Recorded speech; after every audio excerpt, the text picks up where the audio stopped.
يا أيها الذين آمنوا اتقوا الله وقولوا قولا سديدا يصلح لكم أعمالكم ويغفر لكم ذنوبكم ومن يطع الله ورسوله فقد فاز فوزا عظيما. Alhamdulillah, Alhamdulillah, bifadlillahi wa rahmatihi wa ihsanih, kita bersyukur dengan memuji Allah Subhanahu wa taala, pujian yang disertai dengan pengagungan dan kecintaan. Itulah alhamdulillah, pujian yang disertai dengan pengagungan dan kecintaan.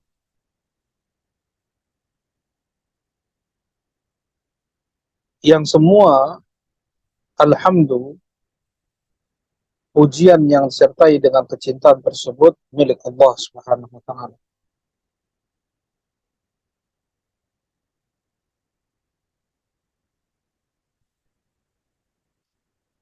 Yang dengan limpahan nikmat, rahmat dan ihsannya di siang ini kembali Allah Subhanahu wa taala mudahkan kita untuk melanjutkan thalabul ilm, belajar ilmu agama yang Rasulullah sallallahu alaihi wasallam telah bersabda, "May yuridillahu bihi khairan yufaqihu fid din." Siapa yang Allah inginkan kebaikan kepada seorang hamba, maka Allah akan berikan untuknya al-fiqhu fid din, ilmu yang mendalam tentang Islam ini.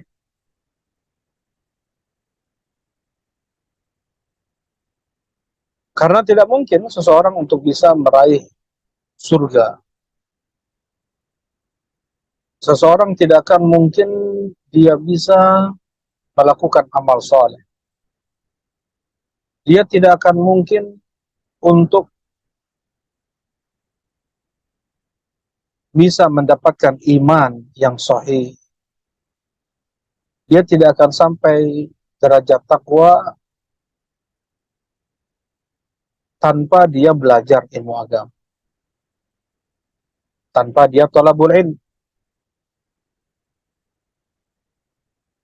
Karena untuk seseorang dia tahu apa saja amalan yang diinginkan oleh Allah.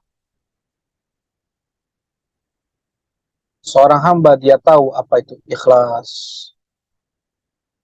Dengan dia belajar ilmu agama. Karena tidak ada seseorang yang terlahir dalam keadaan dia sudah berilmu.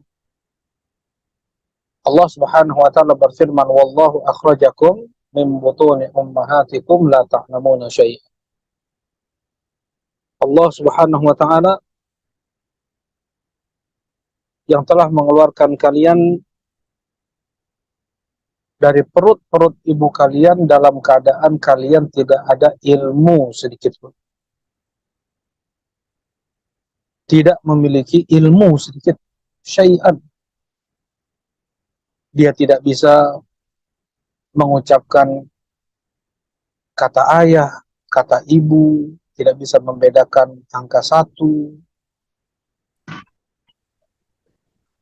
Dia tidak bisa membedakan huruf A dan B. Kecuali dengan dia belajar. Waja'ala lakumus sam'a wal absara wal afidata la'allakum tashkurun. Allah berikan untuk kalian pendengaran, penglihatan dan hati agar kalian bisa bersyukur, agar kalian bisa beribadah.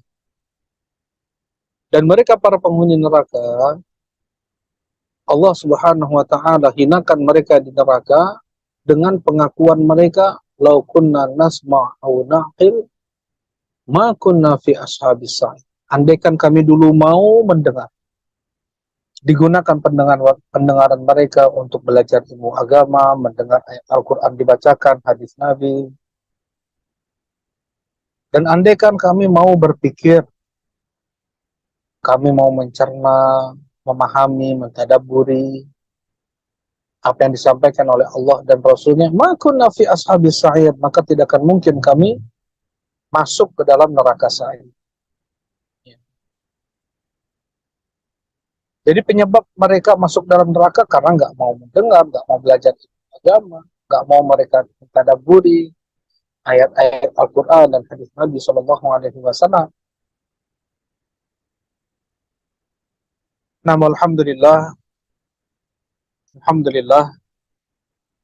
mudah-mudahan apa yang kita amalkan di siang ini, yaitu talabul ilm, menjadi sebab di permudahnya hisab kita di hari kiamat, dan pula menjadi sebab digugurkannya dosa-dosa kita. Nah, insya Allah kita akan melanjutkan kajian kitab Lum'atul I'tiqad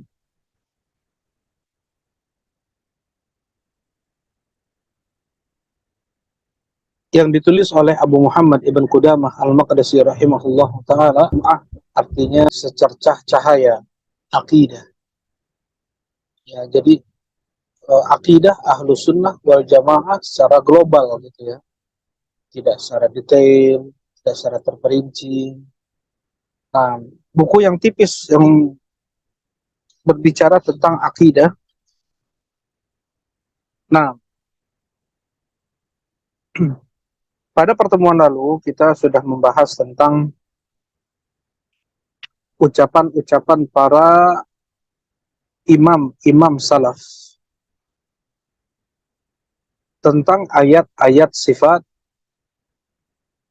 dan hadis-hadis sifat Allah Subhanahu wa taala.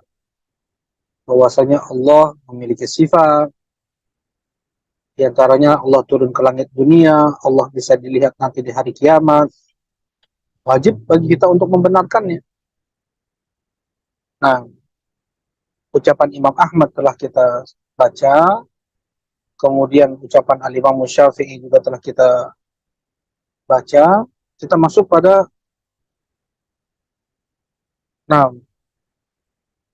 yang berikutnya,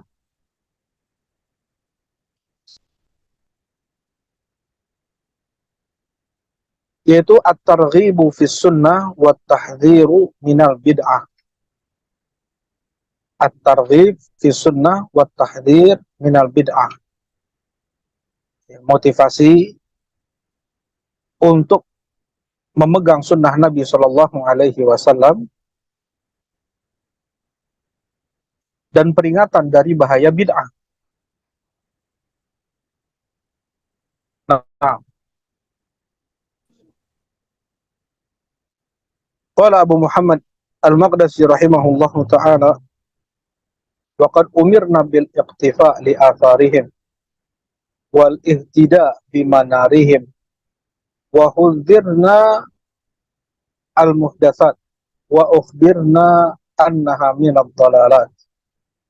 فقال النبي صلى الله عليه وسلم عليكم بسنتي وسنة الخلفاء الراشدين المهديين من بعدي عدوا عليها بالنواجذ وإياكم ومحدثات الأمور فإن كل محدثة بدعة وكل بدعة ضلالة. Nah, kita telah diperintahkan untuk menjejaki, ya, untuk menapaki jejak-jejak para salaf terdahulu. Banyak sekali dalilnya dari ayat Al-Quran dan hadis Nabi Shallallahu Alaihi Wasallam agar kita berislam seperti Islamnya para sahabat. Kita diperintahkan untuk berislam dengan Islamnya para sahabat, beragama dengan agama yang dibawa oleh Nabi Shallallahu Alaihi Wasallam yang dijalankan oleh para sahabat, yang Allah Subhanahu Wa Taala telah merekomendasi pemahaman para sahabat itu benar.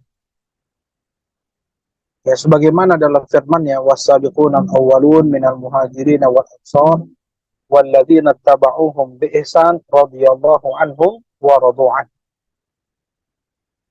mereka yang terdahulu, yang pertama-tama dari kalangan Muhajirin dan Ansor, dan yang mengikuti mereka dengan ihsan, Allah ridha kepada mereka dan mereka pun ridha kepada. Dengan ridhonya Allah Subhanahu wa taala kepada mereka para sahabat menunjukkan bahwasanya Islam yang mereka jalani, yang mereka pahami dari Nabi SAW, yang mereka amalkan, itu diridhoi oleh Allah Subhanahu wa taala. Yang Allah Subhanahu wa taala pula berfirman, "Fa in amanu bimitsli ma amantum bihi faqad ihtadaw." Andaikan mereka beriman seperti imannya kalian wahai sahabat, memiliki keyakinan seperti keyakinan kalian wahai sahabat, faqad ihtadaw, maka mereka mendapatkan hidayah. Kalau seandainya Islamnya berbeda, ya, memahami ayat Al-Quran dan hadis Nabi-Nya berbeda dengan kalian, maka mereka tidak mendapatkan hidayah atau sesat. Ya, contohnya mereka orang-orang Khawarij yang mudah mengkafirkan para pelaku dosa besar atau mengkafirkan pemerintah Muslim. Mereka mengambil dari ayat Al-Quran yang dipahami oleh pemahaman mereka sendiri. Ya, mereka hanya mengambil sebagian dalil dan meninggalkan dalil yang lain, seperti la yasriqus sariq hina yasriq wa huwa mu'min. Tidaklah seorang pencuri ketika dia mencuri itu seorang mukmin. Wala yazni zani hina yazni wa huwa mu'min. Tidaklah seorang pezina ketika dia berzina itu seorang mukmin. Nah, berarti kalau tidak mukmin kafir. Ya. Dan yang dimaksudkan dengan tidaklah dia seorang mukmin, maksudnya dia tidak sempurna imannya, lemah imannya, masih tipis imannya. Ya. Tetapi aslul iman ada pada muslim fasik tersebut. Aslul iman.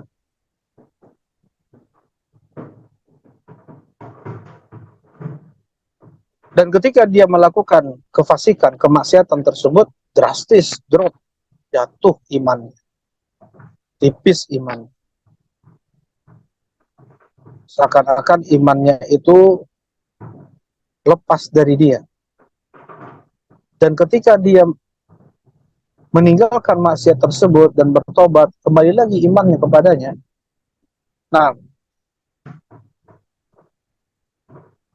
Nah, banyak sekali perintah dari Allah Subhanahu wa taala, di antaranya juga adalah yang ditanyakan kepada Imam Syafi'i rahimahullah taala, mana dalil dalam Al-Qur'an wajibnya kita untuk berislam dengan pemahaman para salaf, dengan pemahaman para sahabat. Dijawab oleh Imam Syafi'i rahimahullah taala, wa may yushaqiqir rasul min ba'di ma tabayyana lahu huda wa yattabi' ghayra sabilil mu'minin nuwallihi ma tawalla wa nuslihi jahannam wa sa'at masira.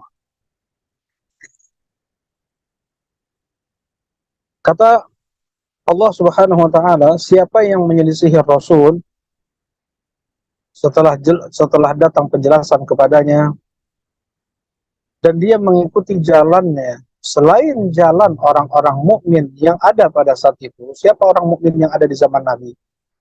Para sahabat. Nah, siapa yang menyelisihi Rasul dan menyelisihi jalannya orang-orang mukmin yang ada pada saat itu, nuwallihi ma tawalla, maka kami palingkan. Wa nuslihi jahannam, kami masukkan dia ke dalam neraka jahannam.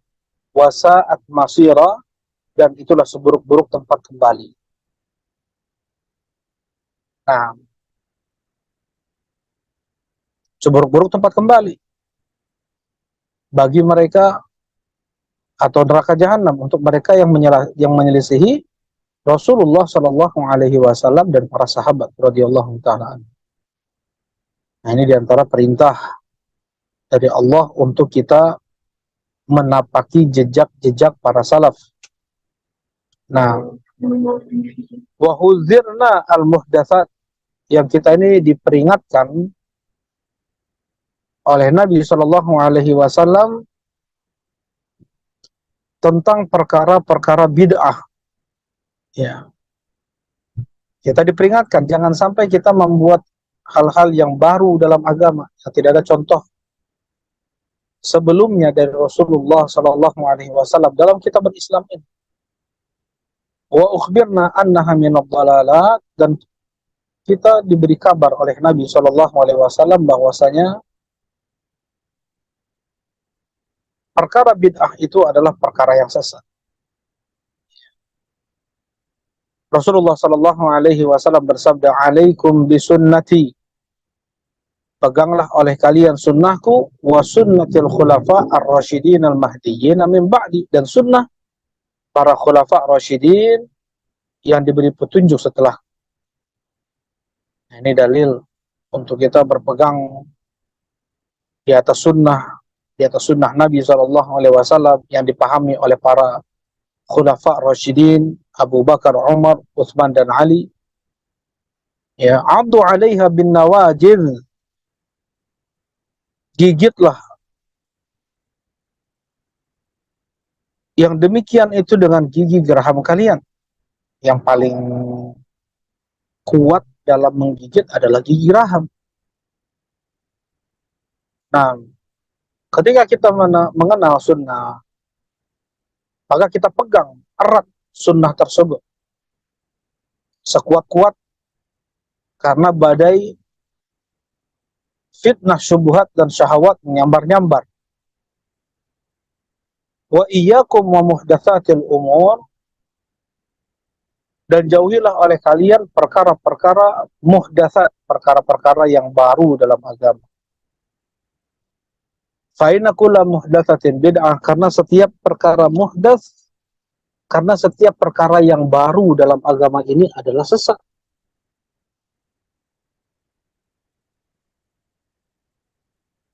Nah, fa inna kulla muhdatsatin bid'ah wa kulla bid'atin dhalalah, karena setiap perkara baru dalam agama ini adalah bid'ah, dan semua yang bid'ah itu adalah sesat. Ya, di sini dikatakan semua, kata Rasulullah SAW. Jadi bukan sebagian bid'ah itu sesat, tetapi semua di sini Rasulullah tidak mengatakan semua bid'ah, maka sebagian bid'ah itu sesat, tetapi seluruh bid'ah itu adalah sesat. Nah, sekarang kita masuk pada pembahasan apa itu sunnah, apa itu bid'ah. Ya, apa itu sunnah, apa itu bid'ah. Sunnah secara bahasa adalah at-thariqah, yaitu jalan, cara secara bahasa. Wal bid'ah, dan secara istilah sunnah adalah maka alaihi Nabi SAW wa ashabuh min aqidatin aw amal. Secara istilah sunnah itu adalah apa yang datang dari Nabi Shallallahu Alaihi Wasallam, baik itu ucapan beliau, perbuatan beliau, persetujuan beliau, keinginan beliau, akhlak beliau. Apa yang datang dari Nabi Shallallahu Alaihi Wasallam tentang Islam ini, itulah sunnah. Ya. Apa yang datang dari Nabi Shallallahu Alaihi Wasallam, baik itu ucapan. Misalnya Rasulullah Shallallahu Alaihi Wasallam mengatakan, innamal a'mal binniyat, sesungguhnya amalan itu disertai dengan niatannya. Nah, di sini seseorang bagaimana dia harus menjaga niat. Nah, sunnah yang itu dari ucapan beliau. Ada sunnah yang itu dari perbuatan beliau. Rasulullah Shallallahu Alaihi Wasallam, beliau melakukan sholat tahajud 11 rakaat. Terkadang kalau beliau lupa atau sakit, terluputkan oleh beliau sholat tahajud, beliau ganti di waktu siangnya 12 rakaat. Ya. Nah, ucapan atau perbuatan atau persetujuan. Persetujuan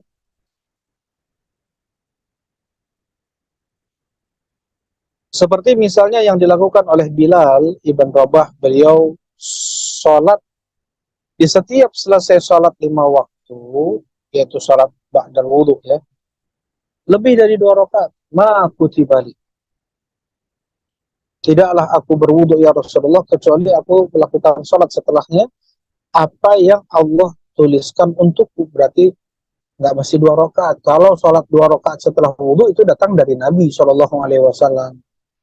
Ya, man tawaddo'a nahwa wudhu'i hadza, siapa yang berwudhu seperti wudhuku ini, tsumma shalla raka'atain, kemudian dia salat 2 rakaat, la yuhadditsu fihi ma nafsah, dan dia tidak ada bisikan hati ketika salatnya sejak takbiratul ihram sampai salam khusyuk, enggak ada bisikan hati.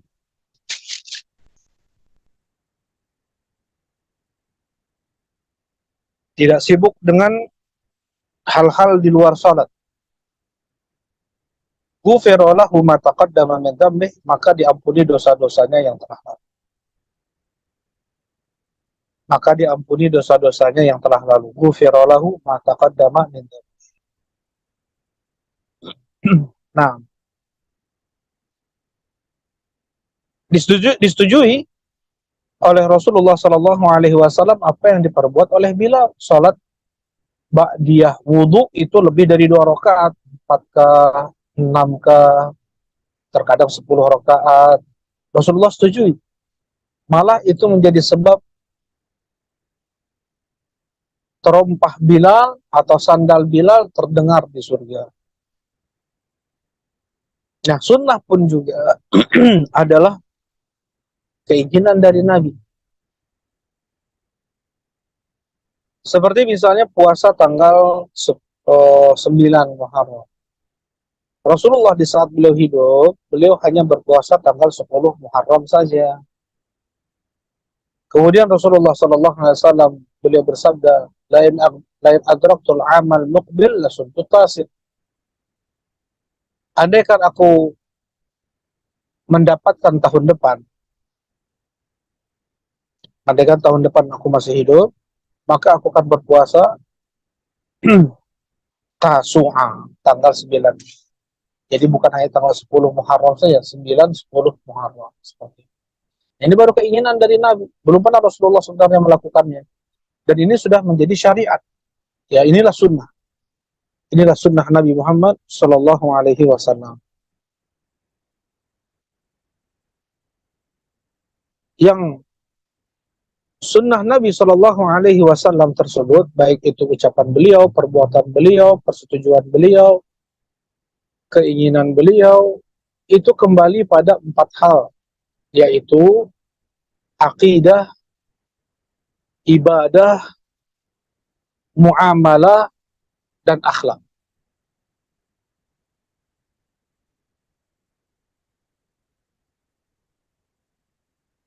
Kita diperintahkan oleh Allah Subhanahu wa taala untuk berittiba', mengikuti Nabi sallallahu alaihi wasallam dalam 4 hal tersebut.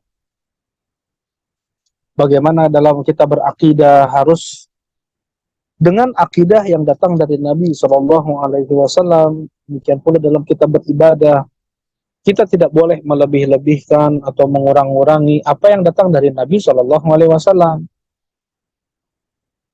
Dalam bermuamalah, kita tidak boleh menyelisihi apa yang dilarang oleh Nabi, riba, berkhianat, berdusta, menyelisihi janji.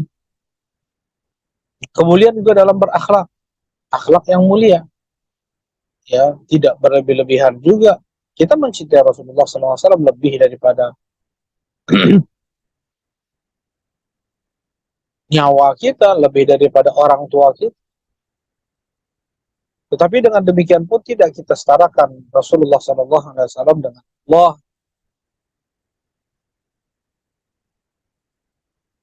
Nah, itu akhlak. Kita berakhlak dengan akhlak yang datang dari Nabi, jangan berlebih-lebihan. Rasulullah Shallallahu Alaihi Wasallam ketika beliau masuk ke satu ruangan yang para sahabat di sana kemudian pada berdiri menyambut Nabi Shallallahu Alaihi Wasallam, terlihat dari wajah beliau ketidaksukaan, nggak suka Rasulullah dihormati dengan berdiri semua, ya, terlihat itu dari wajah Rasulullah Shallallahu Alaihi Wasallam.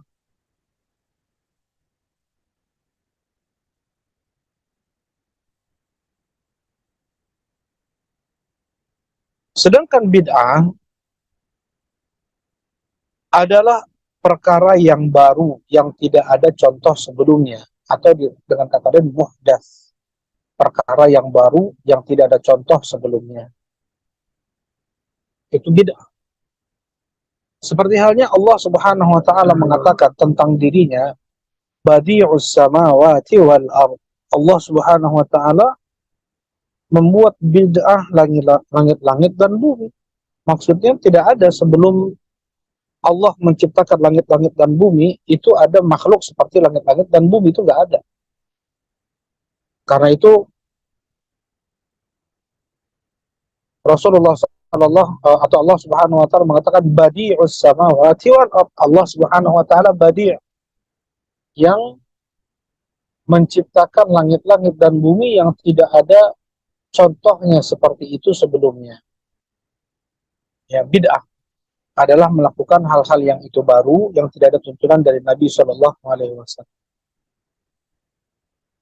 Sedangkan secara istilah, bid'ah adalah apa-apa yang itu baru dilakukan dalam agama yang itu menyelisihi apa yang datang dari Rasulullah Sallallahu Alaihi Wasallam, yang itu menyelisihi apa yang datang dari mereka para sahabat radhiyallahu taala anhum, dari akidah, dari ibadah. Nah, berbeda. Yang tidak ada contoh dari Nabi Sallallahu Alaihi Wasallam, misalnya seperti merayakan, membesarkan Isra Mi'raj,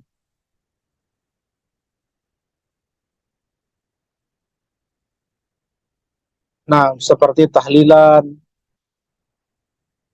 acara 7 bulanan, acara 4 bulanan,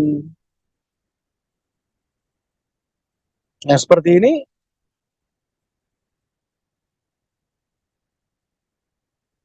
tidak ada contoh pada asalnya dari Rasulullah Sallallahu Alaihi Wasallam dan para sahabat. Nah, bid'ah itu ya terbagi, yang pertama terbagi menjadi bid'ah hakikiyah dan bid'ah idhafiyah. Bid'ah hakikiyah adalah bid'ah yang memang pada asalnya itu tidak ada dari Nabi Shallallahu Alaihi Wasallam, seperti tadi yang disampaikan, merayakan Isra Mi'raj, merayakan Maulid Nabi, melakukan tahlilan. Ini semua tidak ada dasarnya sedikit pun dari Nabi Shallallahu Alaihi Wasallam.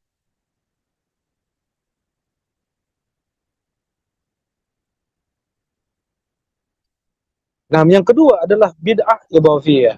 Bid'ah idhafiyah yaitu yang hukum asalnya ibadah tersebut ada dari Nabi Shallallahu Alaihi Wasallam, tetapi dia tambah-tambahkan, dia kurang-kurangi.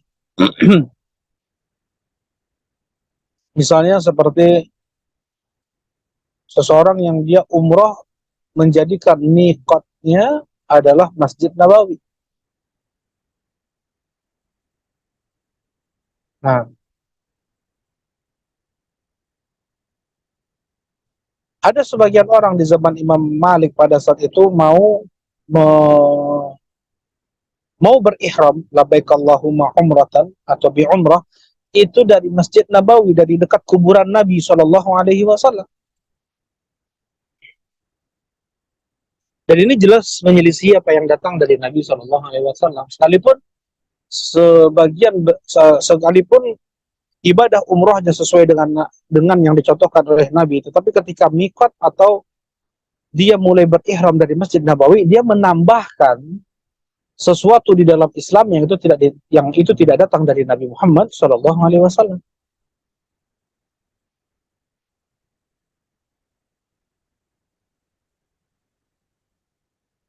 Nah, ini bid'ah terbagi dari sisi asal bid'ah tersebut. Betul-betul ada yang memang tidak ada sedikit pun contohnya dari Nabi SAW.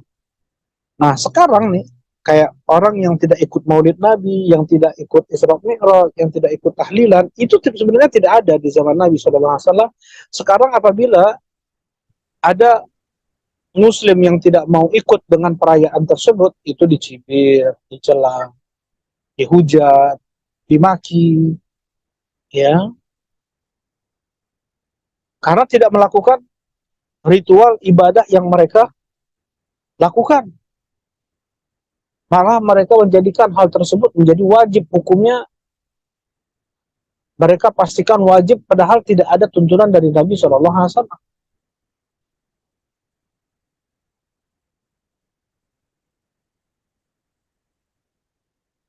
Nah, ini yang pertama.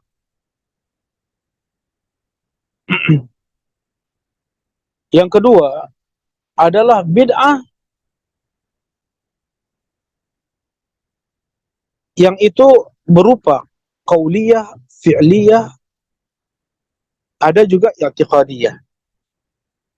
Kalau dari sisi pelaksanaannya, bid'ah tersebut ada yang berupa akidah, keyakinan, akidah yang bid'ah, ya.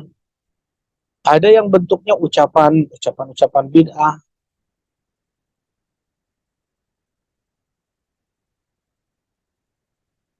Nah,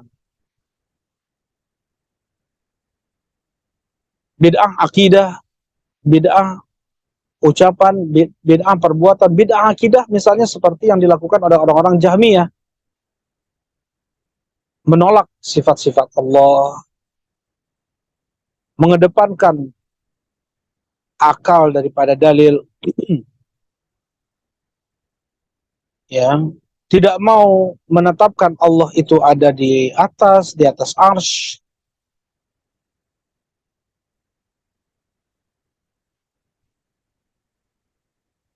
Baik. Kemudian di sana ada bid'ah yang bentuknya qauliyah, bid'ah qauliyah, bid'ah ucapan. Seperti sebagian orang berzikir dengan hanya mengucapkan lafzul jalalah saja. Allah, Allah, Allah, seperti itu. Bukan subhanallah, Allahu akbar, la ilaha illallah, alhamdulillah. Itu ada artinya, ada maknanya.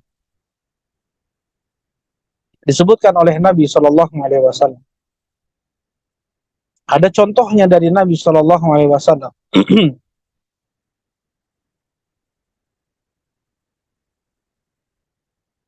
Nah,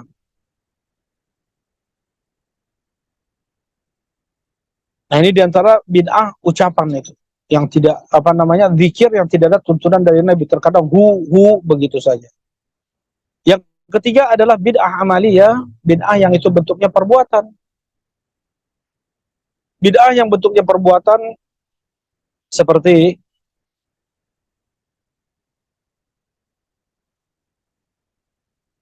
apa-apa yang dilakukan oleh orang-orang Khawarij dengan mereka memerangi para pemimpin Muslim. Mereka memberontak, mereka menyebarkan aib. Nah, ini bid'ah dilihat dari sisi apa? Perbuatannya, ya. Ada yang dilakukan oleh hati, ada yang dilakukan oleh lisan, ada yang dilakukan oleh anggota badan. Nah, kemudian bid'ah pula terbagi dari sisi keparahan. Tingkat bid'ah tersebut, ya, ada bid'ah mukaffirah, ada bid'ah mufassiqah. Ada bid'ah yang sudah sampai tingkatan kufur, ada bid'ah yang hanya sampai tingkatan fisq, tidak sampai tingkatan kufur.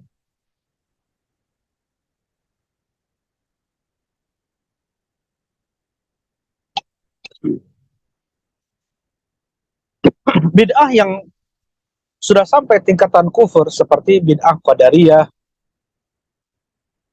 yang mengingkari adanya takdir, mengingkari ilmu Allah. Mereka tidak meyakini Allah Subhanahu wa taala menuliskan ketetapan takdirnya di Lauhul Mahfuz.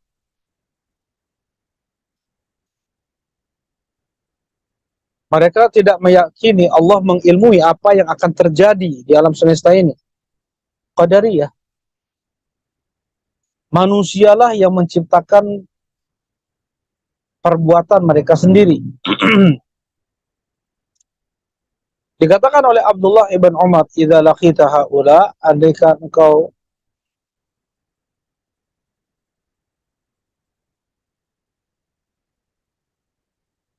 ini ke uh, Abdullah ibn Umar berkata kepada mereka orang-orang Basrah, nah, andaikan kalian bertemu dengan mereka tadi itu, orang-orang Qadariyah, "Fakhbirhum anni bari'um minhum wa annahum bura'a'u minni."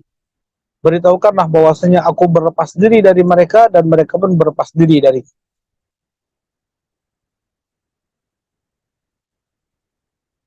Andaikan mereka memiliki sebesar gunung Uhud emas, mereka sedekahkan di jalan Allah, Allah tidak akan terima dari mereka sampai mereka beriman terhadap takdir. Karena satu rukun Islam atau rukun iman saja dikufuri, maka dia telah mengkufuri seluruh syariat Islam. Ya, satu nabi dikufuri, Nabi Nuh saja misalnya dikufuri, maka dia telah mengkufuri seluruh nabi. Allah Subhanahu wa taala mengulang-ulang di dalam Al-Qur'an, "Kadzabat qaumun Nuhinil mursalin." Telah mendustakan kaum Nabi Nuh seluruh para rasul, padahal yang diutus kepada kaum Nabi Nuh cuma satu. Rasulnya cuma satu, Nabi Nuh.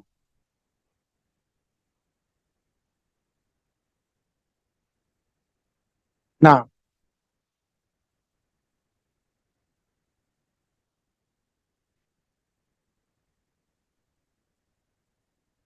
demikian pula kadzabat Adunil mursalin, telah berdusta kaum Ad.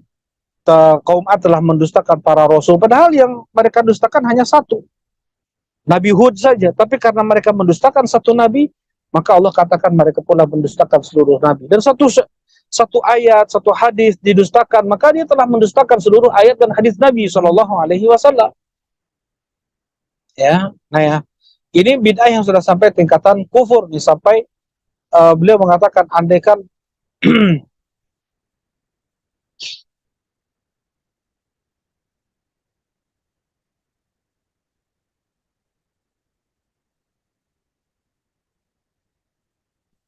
andaikan mereka memiliki sebesar gunung Uhud emas, maka Allah tidak akan terima sedekah mereka itu sampai mereka beriman terhadap takdir. Sampai mereka beriman terhadap takdir. Ya, satu rukun iman dikufuri, maka seluruh rukun iman dan seluruh syariat Islam pula dikufuri. Barakallahu fiik.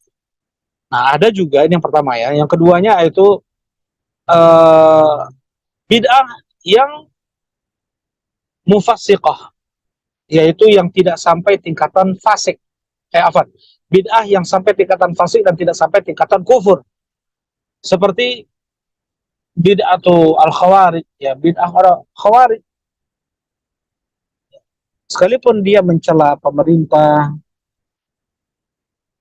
tetapi mereka tidak sampai keluar dari Islam. Ketika Ali bin Abi Thalib ditanya tentang mereka,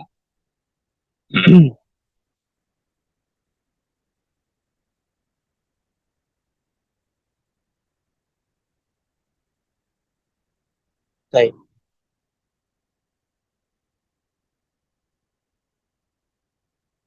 Nah, Berkata Ali bin Abi Thalib ketika ditanya tentang orang-orang Khawarij, hum ikhwanuna bagau alaina, mereka itu adalah saudara-saudara kita yang memberontak kepada kita. Mereka adalah saudara-saudara kita yang bagau alaina, yang memerangi kita. Ya. Hum minal kufri farru, bahkan mereka itu dari kekufuran lari. Ya, dan dengan ini Ali bin Abi Thalib menghukumi mereka orang-orang Khawarij itu tidak kafir, hanya sampai tingkatan kefasikan. Ya, bagaimana mereka membunuh kaum muslimin, ya, Ali bin Abi Thalib dibunuh, Utsman bin Affan dibunuh, orang Khawarij.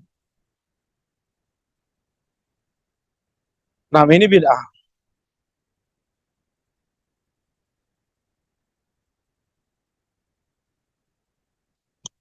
Dan yang dikatakan bid'ah yang tercela itu adalah bid'ah yang terjadi pada agama. Sedangkan bid'ah yang itu pada dunia, urusan dunia seseorang, muamalah seseorang, maka yang seperti ini tidak mengapa. Rasulullah Shallallahu Alaihi Wasallam beliau membuka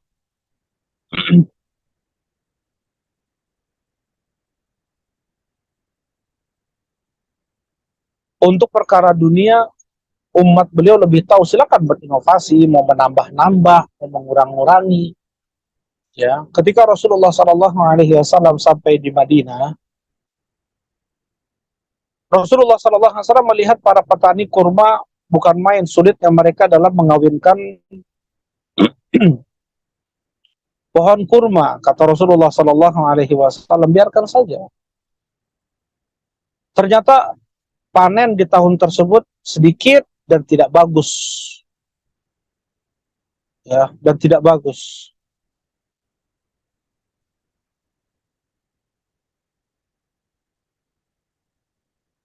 Kemudian mereka, kenapa seperti itu? Karena Rasulullah Sallallahu Alaihi Wasallam di negeri beliau, yaitu di Mekah, tidak pernah melihat bagaimana para petani kurma mereka mengawinkan pohon kurmanya. Karena di Mekah tidak ada tanaman, tidak ada kebun, gitu ya, tidak ada kebun kurma yang ada di Madinah. Baik.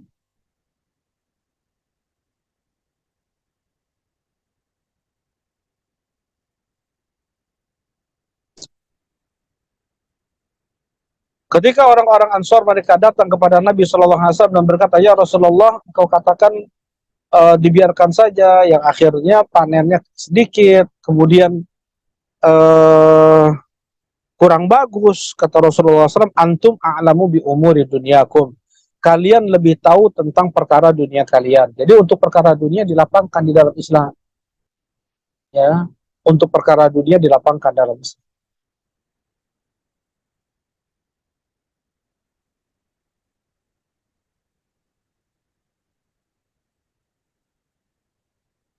Baik.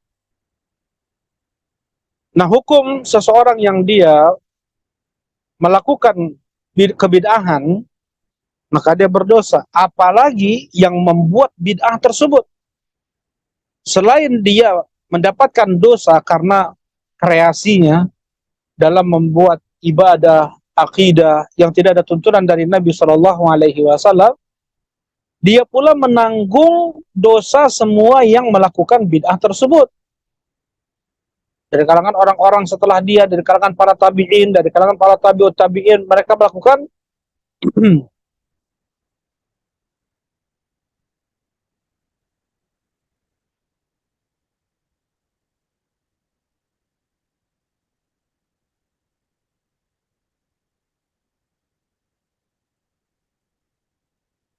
nah, mereka nah, orang setelah mereka yang melakukan kebid'ahan tersebut akan ditanggung oleh orang yang pertama kali melakukan kebid'ahan. Ya, mandala fil Islam, man sanna fil Islam sunnatan sayyi'atan falahu itsmuha wa itsmu man amila biha. Siapa yang mencontohkan di dalam Islam ini yang tidak ada tuntunannya dari, yang tidak ada tuntunannya dariku, yaitu sunnah sayyi'ah, buruk, maka untuk dia dosanya dan dosa orang-orang yang mengikutinya. Ya, kata Rasulullah SAW seperti itu. Nah, yang Rasulullah SAW bersabda dari uh, Aisyah radhiyallahu taala anha, Rasulullah SAW bersabda, man ahdatsa fi amrina hadza ma laysa minhu fahuwa rad. Siapa yang melakukan perkara muhdats, perkara-perkara baru yang tidak ada tuntunannya dariku, maka itu tertolak. Kata Rasulullah SAW, tertolak. Man ahdatsa fi amrina hadza ma laysa minhu fahuwa rad.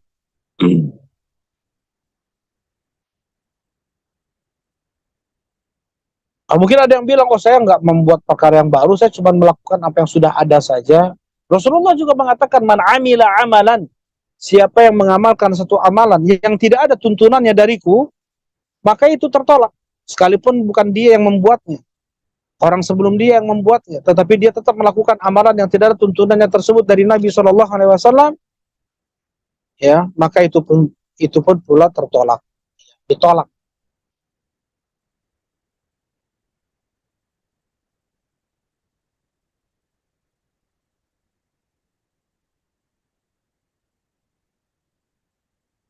Oke.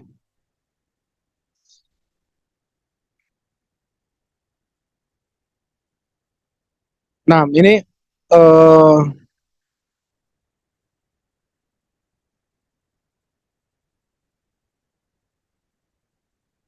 jadi hukum bid'ah adalah haram.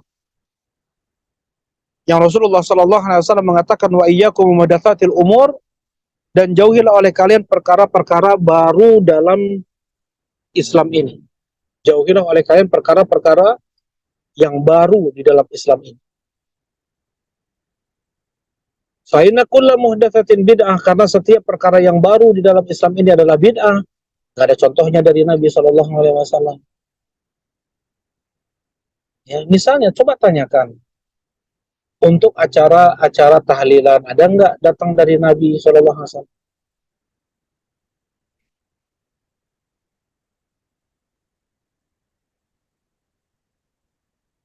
Apakah pernah Rasulullah SAW melakukannya? Apakah Rasulullah SAW pernah memerintahkannya dengan lisan beliau? Dan pastinya jawabannya adalah tidak.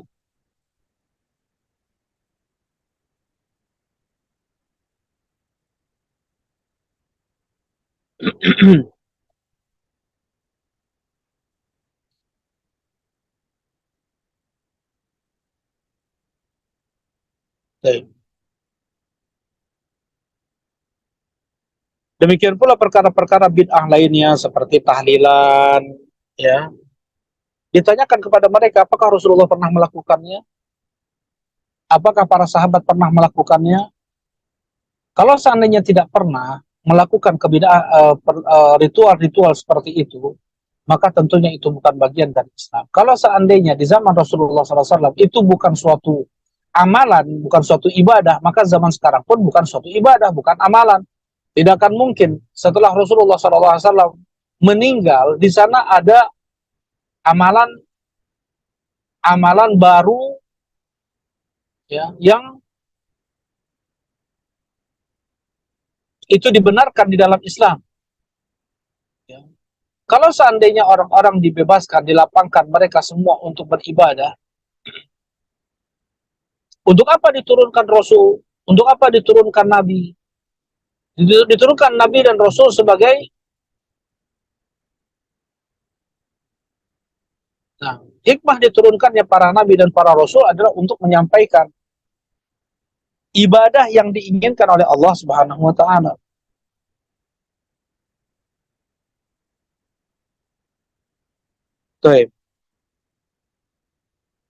Nah, berikutnya, wa qala Abdullah ibn Mas'ud radhiyallahu taala anhu, ittabi'u wa la tabtadi'u faqad kufitum. Berkata Abdullah bin Mas'ud, beliau salah seorang ulama dari kalangan sahabat, ya, yang Rasulullah sallallahu alaihi wasallam memuji beliau dengan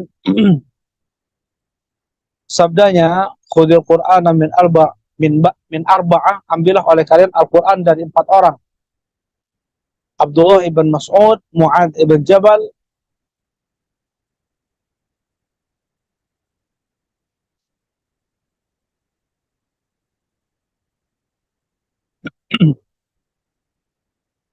Khudil Qur'ana min arba'ah, Abdullah bin Mas'ud, Mu'ad bin Jabal, Ubay bin Ka'ab, dan Salim Maula Hudzaifah. Maksudnya di sini yang paling pandai dalam hal qiraah ya. Kalau untuk yang paling tahu tentang tafsir, hukum dan makna yang terkandung dalamnya adalah Abu Bakar As-Siddiq, adalah Umar bin Khattab. Tetapi untuk hal qiraah memang empat sahabat ini, Abdullah bin Mas'ud, Mu'ad bin Jabal, Ubay bin Ka'ab, dan Salim Maula Hudzaifah.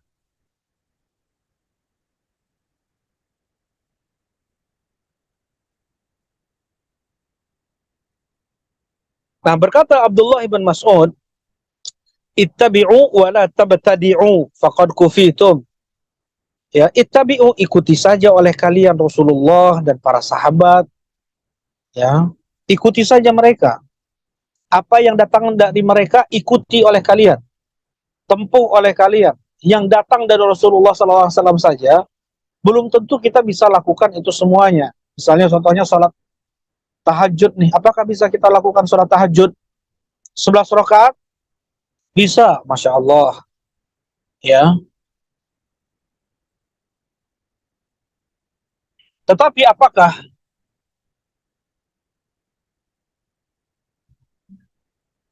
11 rakaat yang kita kerjakan tersebut sama dengan sholat tahajudnya Rasulullah Shallallahu Alaihi Wasallam dalam satu rakaat dibaca Al-Baqarah, An-Nisa, Ali Imran. Nah, dalam satu rakaat, dan ketika Rasulullah SAW ruku, kata Aisyah seakan-akan beliau lupa untuk berdiri i'tidal. Ketika beliau berdiri i'tidal, seakan-akan beliau lupa untuk sujud. Ketika beliau sujud, seakan-akan beliau lupa untuk mengangkat kepala beliau untuk duduk di antara dua sujud. Seperti itu. Saking lamanya Rasulullah sujud, saking lamanya beliau ruku, ya. Tetap yang datang dari Rasulullah Sallallahu Alaihi Wasallam saja belum tentu bisa kita kerjakan. Apalagi, ya untuk apa lagi kita melakukan hal-hal yang itu tidak ada tuntunannya dari Nabi Sallallahu Alaihi Wasallam.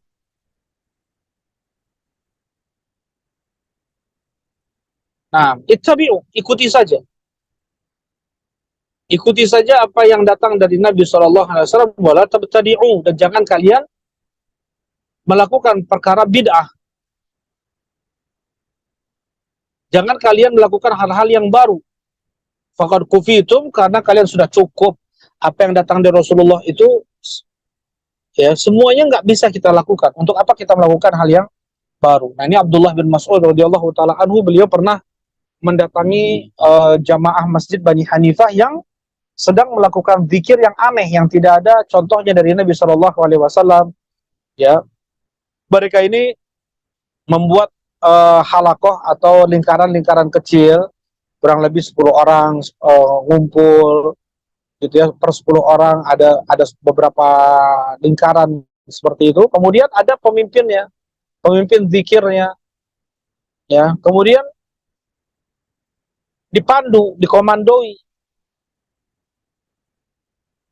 zikir mereka, hamidu mi'ah, tahmid kalian 100 kali, alhamdulillah, alhamdulillah, alhamdulillah, sabbihu mi'ah, tasbihlah 100 kali, subhanallah, subhanallah, subhanallah. Didatangi oleh Abdullah bin Mas'ud radhiyallahu taala anhu, karena zikir yang seperti itu tidak ada tuntunannya dari Nabi sallallahu alaihi wasallam. Betul. Untuk zikir subhanallahnya, alhamdulillahnya, Allahu akbar, la ilaha illallahnya itu ada tuntunan dari Nabi sallallahu alaihi wasallam. Ya, kata Rasulullah sallallahu alaihi wasallam, arba' kalimat ahabbu ilayya min tulu'i syams, 4 kalimat yang lebih aku cintai daripada terbitnya matahari. Ya, subhanallah, alhamdulillah, Allahu akbar, dan la ilaha illallah. Ya, tetapi ketika dilakukan itu dengan dikomandoi, berjamaah, bareng-bareng, sehingga mengganggu sebagian orang yang beribadah, ya.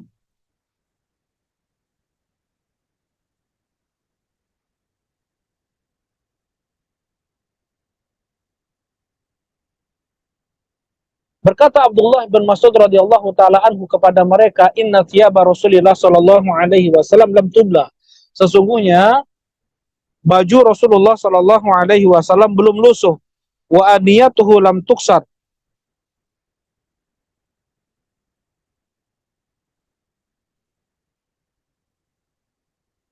Dan piring-piring Rasulullah belum pada pecah. Maksudnya Rasulullah SAW belum lama meninggal.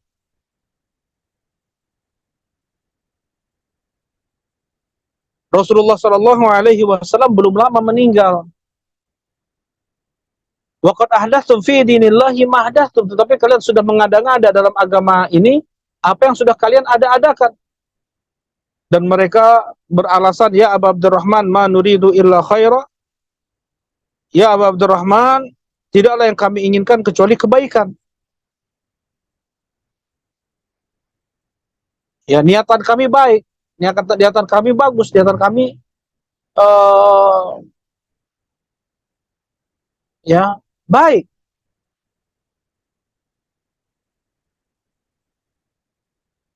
Kemudian Abdullah bin Mas'ud radhiyallahu taala anhu berkata kepada mereka, kam min muridin lil khairi la yusibah, berapa banyak orang yang menginginkan kebaikan tetapi dia tidak mendapatkannya. Tidak cukup niatan baik di dalam Islam, tetapi amalannya pun harus sesuai dengan yang datang dari Rasulullah Shallallahu Alaihi Wasallam. Ya, yang Allah Subhanahu Wa Taala perjelas juga di surat Al-Kahfi, Qul hal nunabbiukum bil aksarina a'mala. Apakah mau kuberitahukan kepada kalian orang yang paling merugi amalannya, alladzina dhalla sa'yuhum fil hayatid dunya, yang mereka sesat dalam beramal di kehidupan dunia, wa yahsabun annahum yusinuna sun'a, dan mereka mengira sudah baik dalam beramal. Mereka mengira baik dalam beramal.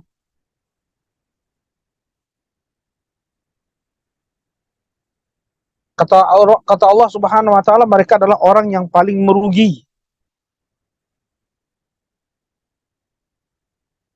Ya, orang yang paling merugi amalannya seperti itu. Alladzina dhalla sa'yuhum fil hayati dunya, mereka yang sesat amalannya ketika di dunia, wa hum yahsabun annahum yusinuna sun'at, tapi mereka mengira sudah baik dalam beramal. Baik. Ya. Ini Abdullah bin Mas'ud. Kemudian Abdullah bin Mas'ud pula berkata kepada mereka, apakah kalian merasa lebih baik daripada Rasulullah Sallallahu Alaihi Wasallam dan para sahabatnya, atau kalian yang menjadi pembuka pintu kesesatan untuk orang-orang setelah kalian? Tidak mungkin mereka akan menjawab, iya kami lebih baik daripada Rasulullah dan para sahabat. Tidak mungkin. Kami lebih baik daripada Rasulullah dan para sahabat. Khairun nasi qarni, sebaik-baik manusia dalam hidup di zamanku. Dan tentunya mereka adalah pembuka kunci kesesatan untuk umat, untuk manusia yang ada setelah mereka. Yang menambah-nambah dalam Islam ini apa yang tidak ada. Ya, ini Abdullah ibn Mas'ud radhiyallahu taala anhu. Nah, waqala Umar,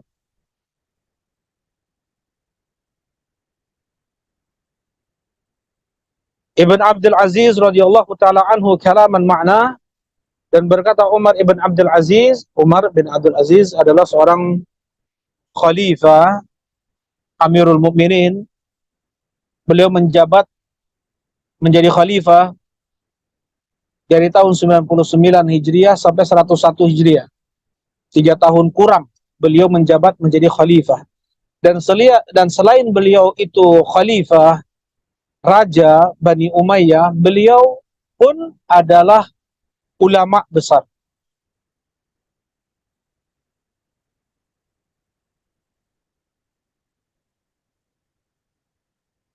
Yang terjihad beliau, apa-apa yang beliau benarkan dalam permasalahan fikih itu disebut juga oleh para ulama-ulama fikih dalam kitab-kitab fikih mereka, karena ya ucapan atau tarjih yang dibenarkan pendapatnya oleh Umar bin Abdul Aziz itu setara dengan apa yang dibenarkan pendapatnya oleh para ulama-ulama fikih seperti Laits bin Sa'ad, ya, Syu'bah, Sufyan Ats-Tsauri, kemudian Al-Imam Syafi'i, Imam Ahmad rahimahullahu taala. Nah,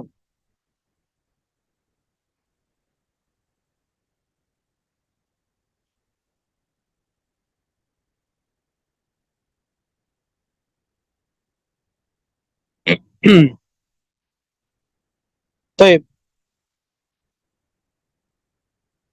Nah, ada sedikit kisah menarik ya dari Umar bin Abdul Aziz ya, ketika beliau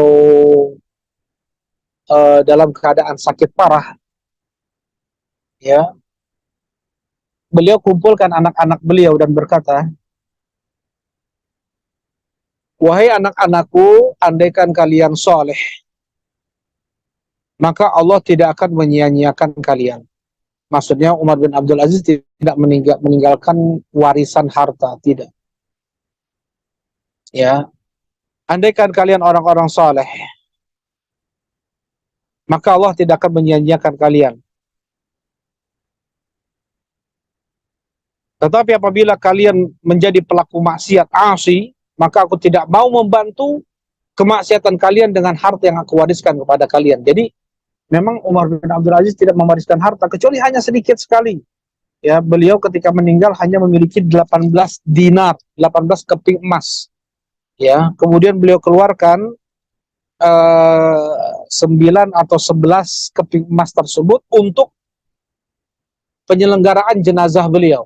Ini untuk beli tanahnya, ini untuk yang nyewa, untuk yang gali kuburan, ini untuk yang mandikan, seperti itu sampai ya selesai pemakaman dan tersisa hanya sekian keping dinar saja. Masing-masing dapat satu ya dari anak-anak Umar bin Abdul Aziz dan menjadi berkah. Kata ulama, ya kata ulama yang melihat kejadian tersebut dan aku melihat bagaimana anak-anak Umar bin Abdul Aziz mereka masing-masing membawa 100 ekor kuda yang membawa persenjataan lengkap untuk para mujahid di jalan Allah Subhanahu wa taala, disedekahkan di jalan Allah Subhanahu wa taala. Dan aku melihat ada seorang anak raja yang mendapatkan warisan dari ayahnya berapa puluh ribu atau berapa ratus ribu.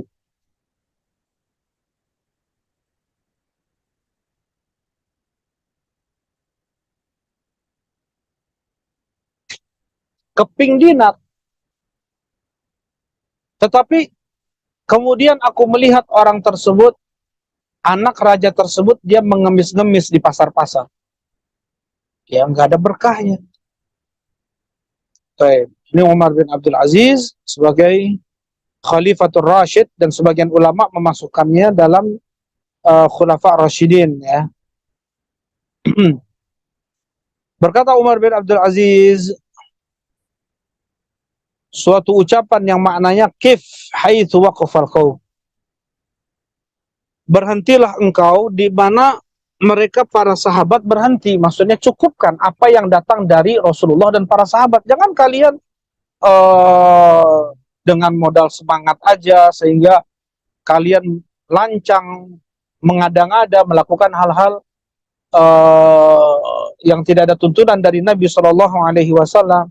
Fa innahum an ilmin waqafus, karena mereka para sahabat di atas ilmu mereka beramal, mereka berhenti dengan batasan yang ditentukan oleh Allah dan Rasulnya dengan ilmu agama. Salat duhur 4 rakaat, nggak mereka tambah jadi 5 rakaat, padahal mereka lebih mampu. Ya, wabibasori nafidin kafu, dengan ilmu, dengan nah dengan kecerdasan mereka mencukupkan apa yang datang dari Nabi. Wahum ala kashfiha kanu aqwa, padahal mereka lebih mampu lagi untuk membuat kreasi-kreasi dalam hal ibadah ya. Wabil fadli law kana fihi ahra, law kana fiha ahra, dan mereka pun lebih kuat tenaganya ya, lebih kuat fisiknya daripada manusia yang datang setelahnya. Bukan artinya ketika sahabat mereka tidak melakukan tahlilan, tidak melakukan maulid Nabi atau merayakan Isra Mi'raj itu karena mereka lemah fisik, enggak. Fala in qultum hadatsa ba'dahum fama ahdatsahu illa man khalafa hadiyahum. Andaikan kalian mengatakan bahwasanya terjadi kebid'ahan itu karena sebab kalian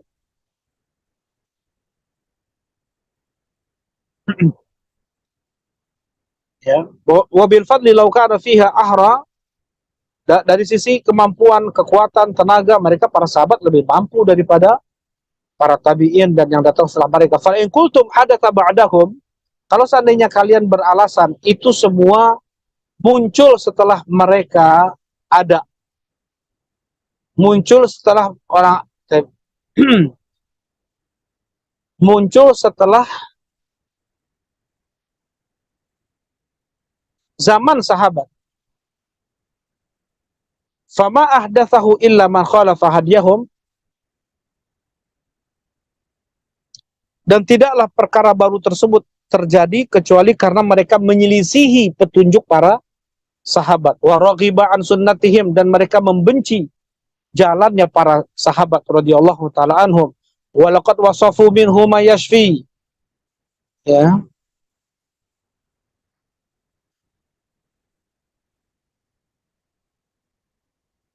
Ya, bagaimana mereka para sahabat sudah menjabarkan Islam ini dengan penuh kecukupan. Wa takallamu minhu bima yakfi, dan mereka berbicara tentang Islam ini pun dengan sempurna, dengan baik. Fama fawqahu muhassir, dan apa yang melampaui apa yang datang dari para sahabat itulah tercela, ya. Wa madunahum muqassir, dan yang tidak lebih. Kalau yang tadi yang apa namanya, yang berlebihan, mereka rugi, dan orang yang mengentengkan mereka muqassir, ya. Mereka ini apa namanya, bermudah-mudahan. Laqad nasara anhum qaumun fajafu wa tajawazahum akharuna faghalaw. Ada sebagian orang yang meremehkan jalannya para salaf sehingga mereka ini jatuh pada sifat peremehan. Ya, mudah untuk meremehkan orang lain. Dan sebagian orang ada yang ghulu, berlebihan dari terhadap apa yang datang dari Nabi sallallahu alaihi wasallam, sehingga mereka ghulu nih sampai batas. Wa innahum fi ma baina dzalika la'ala hudan mustaqim. dan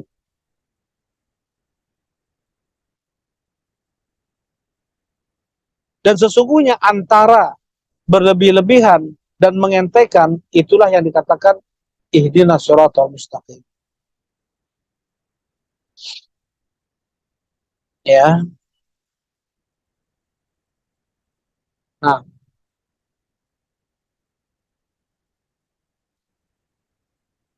jelas semua yang menyelisihi Rasulullah para sahabat, ya, mereka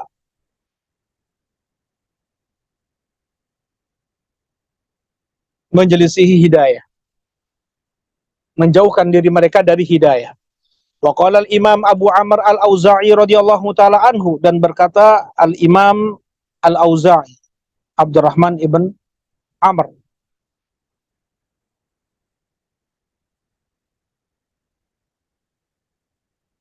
ya, yang menjadi rujukan ulama sunnah di zaman Imam Malik diantaranya adalah al-Auza'i ini, Abu Amr al-Auza'i ini. Nah, beliau berkata, alaika bi athari man salaf wa in rafadakan nas.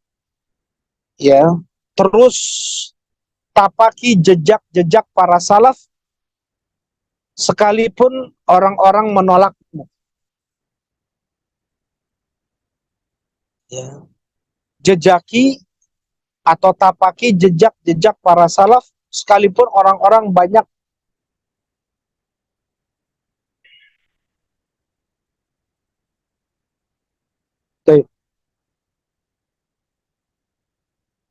Nah, apa? Alaika bi athari man salaf wa in rafadakan nas.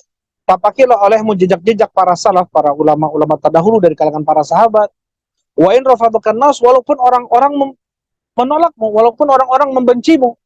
Wa iyyaka wa ara'ir rijal, dan berhati-hatilah engkau dari pemikiran akal logika sebagian manusia. Wa in zakhrafuhu laka bil qaul, ya, wa in zakhrafuhu laka bil qaul, sekalipun mereka hiasi ucapan mereka itu dengan ucapan-ucapan indah. Ya, ada yang mengatakan suara rakyat, suara Tuhan, kayak gitu, ya. Gak boleh seperti itu. Ya. Rasulullah, Allah Subhanahu wa taala berfirman, wa in tuti' aktsara man fil ardi yudilluka an sabilillah.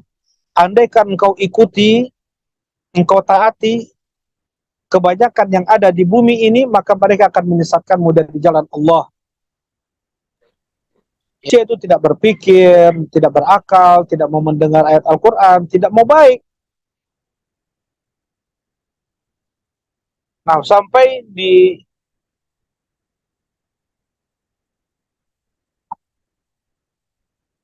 nah, ya, eh, karena kebanyakan manusia itu tidak berpikir, tidak mau mendengar, dan Allah Subhanahu wa taala menghukumi justru suara kebanyakan itu adalah suara kesesatan. Itu kata Allah Subhanahu wa taala di dalam Al-Qur'an. Nah, bagaimana banyak sekali apa namanya?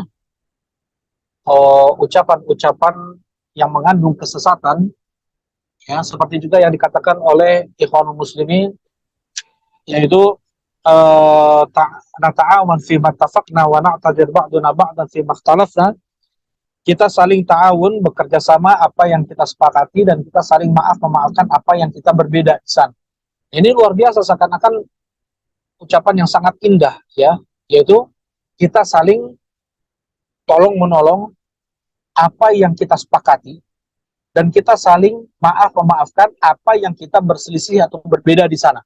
Ini seakan-akan luar biasa, ini ucapan yang indah, tetapi ini menghancurkan banyak syariat Islam, ya. Mereka bekerja sama tolong menolong atas apa yang disepakati, ya. Tujuan mereka adalah menggulingkan pemerintahan, mengerikan, ingin menguasai negara. Wa na'tadir ba'duna ba'dan fi makhtalafna, dan kita saling memaafkan apa yang kita berbeda di sana. Misalnya seseorang dia uh, mempunyai pemikiran membenci Abu Bakar dan Umar, ya. Kemudian yang ahlu sunnah sangat memuliakan Abu Bakar dan Umar. Kita nggak boleh menasehati, mengingatkan orang yang mempunyai pemikiran membenci Abu Bakar dan Umar sampai seperti itu. Kita saling maaf dan memaafkan, kita saling toleransi apa yang kita berbeda. Gak bisa di sini.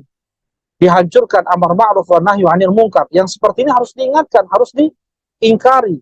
Pemahaman akidah yang itu menyimpang harus diingkari, tidak boleh dibiarkan.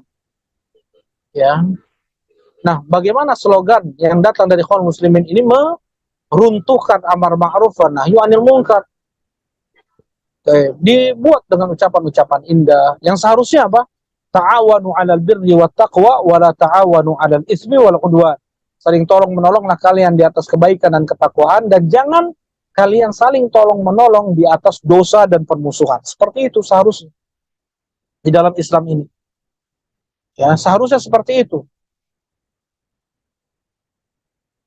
Ya, kita hanya bekerja sama apa yang itu dikatakan baik dan takwa di dalam Islam, bukan apa yang disepakati. Mereka bersepakat semuanya untuk mengkudeta menjadi khawarij, kemudian itu didukung, tidak demikian. Ya. Dan ketika melihat kemungkaran, dan ketika tujuannya adalah perkara yang mungkar, kita tidak akan bekerja sama sedikit pun. Itu ada yang dia cuma duduk-duduk aja. Ada khawarij yang memang ada yang bawa senjata gitu ya, memberontak kepada pemerintah. Ada yang cuma duduk-duduk aja, ya, pakai WhatsApp, dia menyebarkan berita-berita hoax, bagaimana dia menghasut orang-orang untuk membenci pemerintah. Dikatakan khawarij juga. Ya, bahkan di zaman Rasulullah Shallallahu Alaihi Wasallam, mereka orang khawarij, ya, hanya dengan ucapan saja di depan Nabi Shallallahu Alaihi Wasallam, hanya dengan ucapan sudah dihukumi khawarij. Orang yang uh, menghujat, mencaci Nabi Shallallahu Alaihi Wasallam, ya, di depan umum. Ya, i'dil ya Muhammad, berlaku adillah kau ya Muhammad. Nah, ya, barakallahu fikum. Uh, nah, insyaallah waktu yang tersisa kita gunakan untuk tanya jawab, ya. Nah, di sini soalnya panjang, yaitu bagaimana cara mendebat ahli bid'ah, yang insya Allah akan kita bahas pada pertemuan yang berikutnya. Bagaimana cara mendebat ahli bid'ah atas kebid'ahan-kebid'ahan yang mereka dakwahkan. Oke. Jadi di sini ada beberapa pertanyaan. Yang pertama, apa jawaban kita jika ada yang kirim WA dengan awal kalimat Bismillah? Apa jawaban yang benar? Wa Bismillah atau dengan kalimat Bismillah juga? Syukran. Nah, bagaimana kalau seandainya kita dapat WhatsApp ya pesan yang dimulai dengan Bismillah? Memang Rasulullah Shallallahu Alaihi Wasallam ketika beliau menulis surat ke Raja Romawi, ke Raja Persia, ke Raja Habasyah, ke penguasa-penguasa negeri, Rasulullah Shallallahu Alaihi Wasallam memulai dengan Bismillah.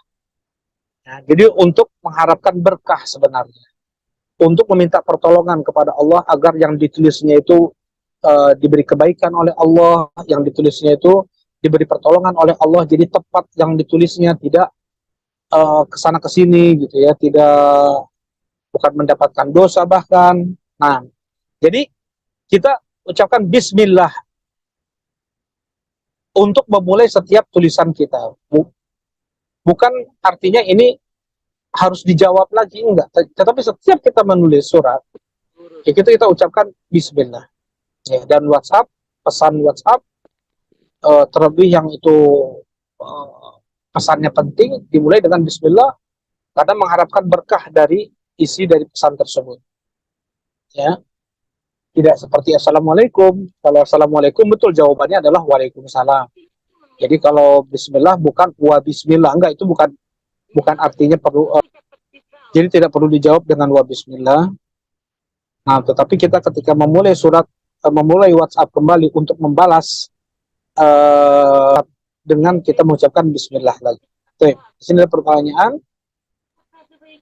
Ana pernah mendengar bahwa jika seseorang sholat fardu, kemudian berzikir tanpa beranjak dari tempat sholatnya, maka malaikat mendoakan rahmat dan ampunan Allah. Apakah keutamaan ini akan tetap didapatkan jika selesai sholat ada orang yang mengajak salaman terus-menerus setiap selesai sholat karena kebiasaannya seperti itu? Nah, baik. Memang betul ada kebiasaan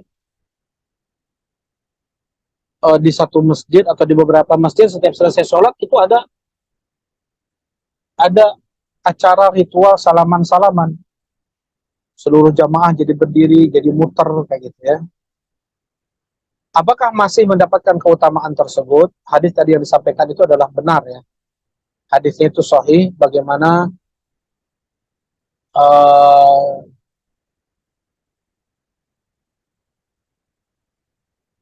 bagaimana seseorang yang dia apabila setelah selesai sholat diam di tempatnya, dia akan mendapatkan doa dari malaikat. Hadis itu sahih dikeluarkan oleh Al-Imam Bukhari dan Muslim. Nah, bagaimana kalau seandainya dia mengikuti keadaan jamaah masjid, berdiri, bersalaman, muter-muter, gitu ya. Apabila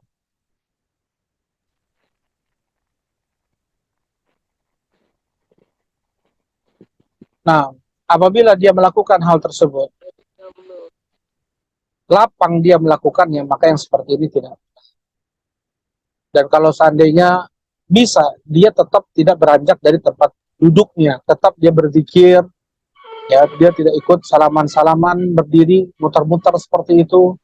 Tapi ketika nanti bertemu dengan orang-orang itu, dia yang dahulu salaman kepada orang-orang bapak-bapak tersebut.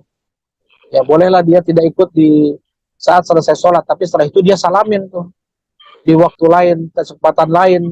Ketika pertama kali masuk masjid, dia bertemu dengan bapak-bapak yang biasa salaman setelah selesai sholat. Nah, jangan dia ikuti. Ini kata Al-Habib Ibnu Hajar, bisa jadi dia mendapatkan selama dia masih dalam masjid.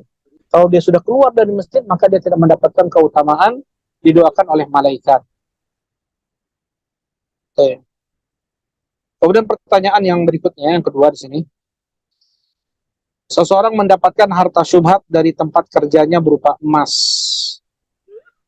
Apakah untuk membersihkannya langsung menyalurkan emas tersebut ke pembangunan fasilitas umum, atau bisa dengan emasnya disimpan dan kemudian mengeluarkan uang sejumlah emas tersebut ke pembangunan fasilitas umum? Baik. Nah, apakah boleh diuangkan, boleh dengan harga emas hari itu, dengan jenis itu, mungkin 23 karat, karena ada yang 20 karat, ada yang 24 karat, ya. Dan boleh dia untuk berikan ke pembangunan fasilitas umum. Nah, oke. Kemudian yang ketiga, di sini ada pertanyaan yang ketiga. Mohon nasihat kepada kami bagaimana seharusnya sikap Ahlus Sunnah menghadapi pemilu. Mengingat sebagian dai menukil fatwa Syekh Utsaimin, Syekh Albani, dan yang lainnya terkait bolehnya ikut pemilu dengan alasan maslahat dan madarat. Bahkan dengan mengatakan jumhur ulama membolehkan ikut serta dalam pemilu. Hukum pemilu yang menentukan pemimpin dengan cara demokratos, ya, dari rakyat, ya, dari rakyat oleh rakyat, menyerahkan hukum kepada manusia. Seperti ini tidak sesuai dengan syariat Islam. Kepemimpinan di dalam Islam ditempuh dengan yang terjadi di zaman para sahabat, yaitu kepada Abu Bakar, dengan keridhaan mereka para sahabat atas Abu Bakar menjadi khalifah. Nah,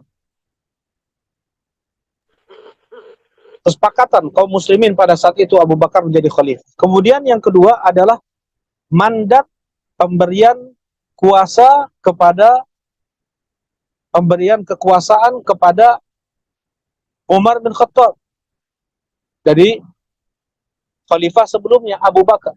Jadilah Umar bin Khattab Amirul Mukminin. Yang ketiga,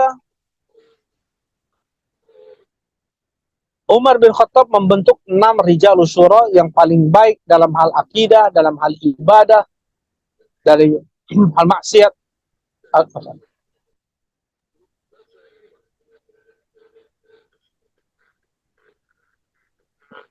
Ya. Bagaimana mereka sangat memerangi yang itu bentuknya maksiat. Rijalus syura 6 orang dibuat oleh Umar bin Khattab radhiyallahu taala anhu. Bagaimana 6 orang ini mereka mempunyai kelebihan akidah, dalam sisi ibadah, bagaimana mereka memerangi kesyirikan, kekufuran, kemaksiatan. Ya, mereka adalah Utsman bin Affan, Ali bin Abi Thalib, Abdurrahman bin Auf, Thalhah bin Ubaidillah, Sa'ad bin Abi Waqqas, dan Zubair bin Awwam. Kemudian setelah mereka bermusyawarah, bersepakat bahwasanya Utsman bin Affan yang paling berhak untuk menjadi khalifah setelah meninggalnya Umar bin Khattab. Tidak semua orang diikutsertakan, dan bukan juga di atas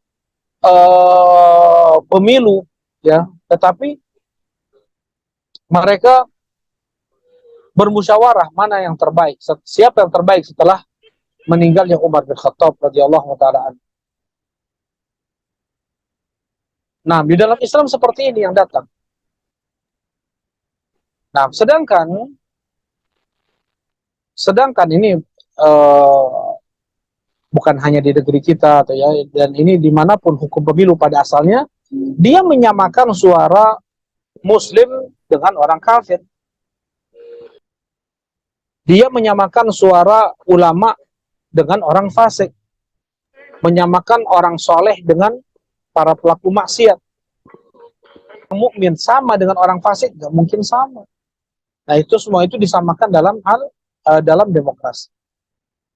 Laki-laki perempuan, ya, disamakan di dalam demokrasi, dan sebenarnya tidak demikian di dalam Islam. Ya, betul-betul apabila ada 2 calon pemimpin, yang satu akan merusak Islam, yang satu lagi akan menghidupkan Islam, semuanya tidak, ya, semuanya tidak